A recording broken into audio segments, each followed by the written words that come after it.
બનાસકાંઠાના ભૂખલામાં રાજ્યપાલના હસ્તે બનાસ સુઝુકી બાયોગેસ પ્લાન્ટનું ઉદ્ઘાટન। पर्यावरणની રક્ષા સાથે ખેડૂતોની આવક વધશે। બનાસકાંઠા જિલ્લાના ભૂખલા મુકામે ગુજરાતના રાજ્યપાલ આચાર્ય દેવવ્રત દ્વારા બનાસ સુઝુકી બાયોગેસ પ્લાન્ટનું ભવ્ય લોકાર્પણ કરવામાં આવ્યું છે।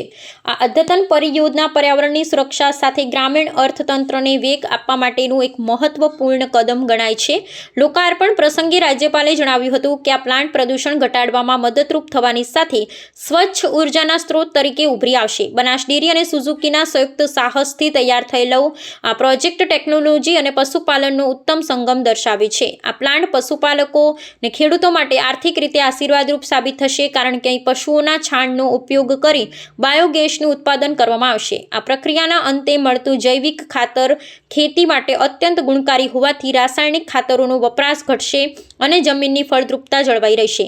રાજ્યપાલ ખેડૂતોને પ્રાકૃતિક ખેતી તરફ વળવા આહવાન કરતા જણાવ્યું હતું કે આવા બાયોગેસ પ્લાન્ટ દ્વારા કચરામાંથી કંચન બનાવવાની દિશામાં ગુજરાતે દેશને નવો રાહ ચીંધ્યો છે।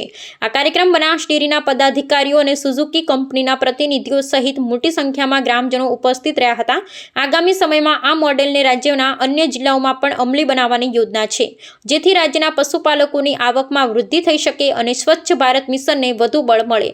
આધુનિક સુવિધાઓથી સજ્જ આ પ્લાન્ટ પશુપાલન ક્ષેત્રે નવી શક્તિ પ્રદાન કરશે અને ગ્રામીણ સ્તરે રોજગારીની તકો પણ ઊભી કરશે તેવી અપેક્ષા રાખવામાં આવી રહી છે। बनास डेयरी के सौजन्य से बहुत बड़ा अभियान चला। अब ये गोबर के ढेर वहां न लग करके आपके उस गोबर को खरीदा जा रहा है और यहाँ जो गैस है उसकी मीथेन उसको अलग करके हमारे वाहन उससे चलेंगे।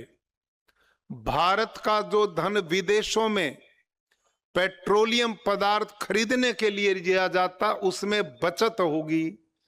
तो ये एक रास्ता जो दिया है बनास डेयरी और सुजुकी के सौजन्य से, ये एक बहुत पवित्र मिशन है और देश को बढ़ाने वाला है। આ બાયો સીએનજી પંપ એનું લોકાર્પણ, ખેડૂતોને 1 રૂપિયા કિલો ગોબર ખરીદવાનું, એની એક વધારાની આવક અને લઈ જવાથી કરીને લાવવા સુધી એનો કોઈ ખર્ચો ખેડૂત ઉપર નથી રાખ્યો। એનો ટ્રાન્સપોર્ટેશનનો ખર્ચો છે એ પણ ડેરી ભોગવે છે અને રોકડા જેટલો વજન ત્યાં થયો એના 1 રૂપિયો સીધા મળી જાય।